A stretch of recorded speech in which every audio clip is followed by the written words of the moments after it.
On the day of Pentecost, the apostolic ministry began the move. What we have in the book of Acts of the Apostles, the apostolic ministry will wrap it up. That's the prophecy ahead of the church. We are founded on the foundation of the prophet and apostles, and Christ himself being the chief cornerstone.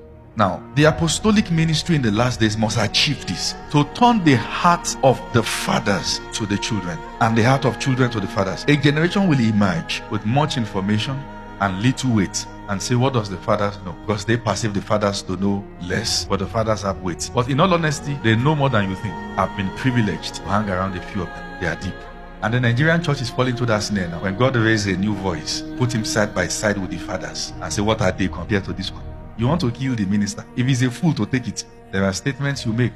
Even the angels protecting you will run away first. Just run, they escape. There are things demons don't dare say, but believers can say it. The fathers must not be allowed to go with what they have. Elisha must catch the mantle of Elijah.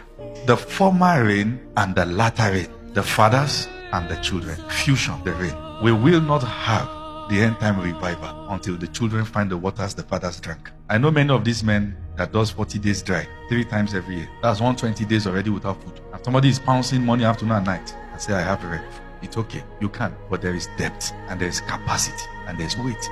We must be careful. Arrogance must not strip this generation of the mantles. We must never allow pride. And I speak to young ministers. I know God is using you and you are sound, but be careful. Pride goes before all fall. Anything that is consistent can break you. What Delilah did to Samson was the power of consistency, saying the same thing again and again till you yield. Samson never knew that when he got up to shake himself like other days, God would have left. When a plate has food, it's a good plate, but the moment they finish eating the food, the plate only has one name, dirty plate. That thing God has put in you to serve your generation must never finish. Disperse the crowd. Go and tarry, just to make sure you always have. Vivid example of giving your honor to others. David and Bathsheba. The king is lofty palace. Bathsheba, come.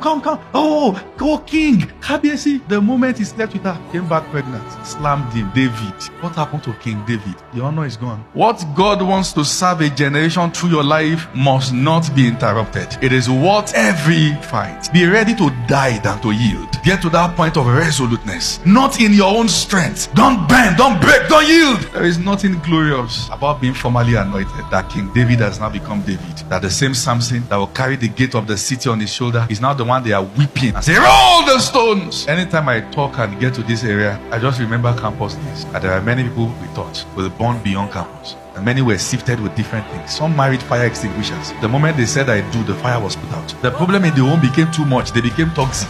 There was no longer trace that there was a time they were anointed. Fight for the oil. When God found you, he was not flashing you. It was a calling. Fight to get back. It is worth the fight. Sometimes I remember different names and I start searching on social media. Where the bro so and so, they are around but not around. The only glory there is to us is that the oil we carry in this earthen vessel is preserved. And we don't run a race where we are leaking and we are not aware. Are you following me here?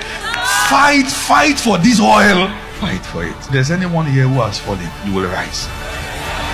I was in a meeting somewhere, and a man came into that meeting, an elderly man in his late 70s. And I recognized the man, that I had seen the man. I was invited to come and set sound somewhere, and it was an ordination meeting where that man was ordaining another preacher. The man who did the ordination is in his late 70s now, still on fire. But the preacher that was ordained then is out of the race.